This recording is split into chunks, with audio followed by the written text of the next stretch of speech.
নতুন ভিডিওতে আপনাদের সবাইকে স্বাগত। আর এখন আমি দাঁড়িয়ে আছি পূর্ব মেদিনীপুরের পঞ্চেটে। আর আমার এই পেছনে হলো পঞ্চায়েতগড় রাজবাড়ি, আপনাদের দেখিয়ে দিচ্ছি একবার। আর এই হলো পঞ্চায়েতগড় রাজবাড়ি। আজকে এখানেই আমি ড্রোন ভিউ করবো, আপনাদের দেখাবো যে পঞ্চায়েত রাজবাড়িটি ড্রোন ভিউতে কেমন লাগে। চলো, এই আমার ছেলে বাহুবলী পরীক্ষা করছে। ঠিক আছে, চলো বন্ধুরা, আপনাদের দেখিয়ে দিই এই পঞ্চায়েতগড় রাজবাড়িটা কেমন লাগছে।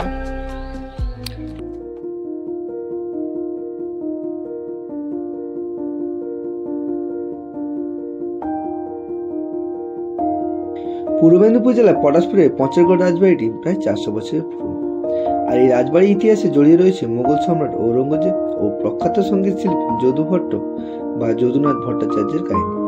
আর আজকে এই ভিডিওটিতে এই পঞ্চায়েত রাজবাড়ির ছোট্ট একটি ইতিহাস আপনাদের সঙ্গে শেয়ার করছি। আশা করি আপনাদের সবার ভালো লাগবে।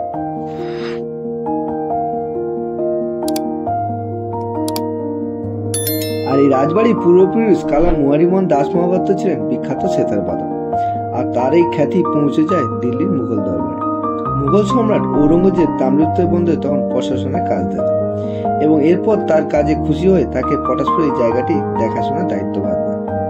আর এই মহাপাত্র বংশের পূর্বপুরুষরা ছিল ভগবান শিবের পরম ভক্ত, তাই এখানে একটি তারা পঞ্চ শিব মন্দির প্রতিষ্ঠা করেন। আর এই পঞ্চ শিব মন্দিরটি আজকে নাম পরিবর্তিত হয়ে পঞ্চায়েতগড় নামে পরিচিত হয়েছে। এবারে বলি যদুনাথ ভট্টাচার্যের সঙ্গে এই পঞ্চায়েত রাজবাড়ির সম্পর্কটা কি। কারণ এই রাজবাড়ির পরিবারের সদস্যরা ছিল ভক্তি সঙ্গীত ও কীর্তনের পৃষ্ঠপোষক। আর সেই সময় দেশের হিন্দুস্তানি শাস্ত্রীয় সঙ্গীতের অন্যতম আসর ছিল এই পঞ্চায়েতগড়। আর এই সময় বাংলার অন্যতম বিখ্যাত সঙ্গীত শিল্পী যদুনাথ ভট্টাচার্য কিছু সময়ের জন্য এই পঞ্চায়েতগড়ে প্রধান সঙ্গীত শিল্পী হিসাবে নিযুক্ত ছিলেন। আর এই পঞ্চায়েত রাজবাড়ির মধ্যে বিভিন্ন দেবদেবীরও মন্দির রয়েছে, আপনারা এখানে এসে অবশ্যই দর্শন করতে পারেন। আর এই পঞ্চায়েত রাজবাড়িটি 2018 সালে এটি হেরিটেজ রাজবাড়ির স্বীকৃতি লাভ করেছে। আর এখানে থাকার ব্যবস্থা রয়েছে, আমি নাম্বার ডেসক্রিপশনে দিয়ে দিচ্ছি, আপনারা দেখে কন্ট্যাক্ট করে এই পঞ্চায়েত রাজবাড়িটি বুক করতে পারেন।